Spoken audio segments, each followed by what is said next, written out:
From fresh garden leaves to fabulously fun t-shirt. Today, let's make some Canada Day wear. It doesn't get more Canadian than this. Head out and pick an assortment of different sized maple leaves. I've experimented with this project with both fresh and dried leaves, and both seem to work really well.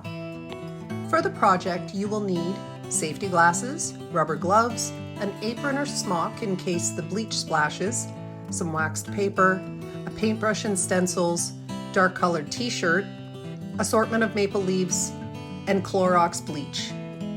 I like to use the Splash-Less bleach because it's a little thicker and seems to coat the leaves really well. But regular bleach works too. To start, gather your supplies, place a piece of waxed paper inside the body of the garment to protect it in case the bleach bleeds through to the back.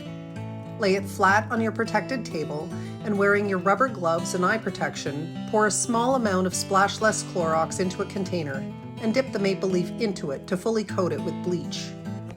Carefully place the Clorox maple leaf onto your garment and let it sit for 20 to 30 seconds.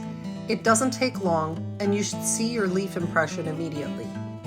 Using your stencils, dab from the top down a small amount of Clorox onto the shirt to spell out A.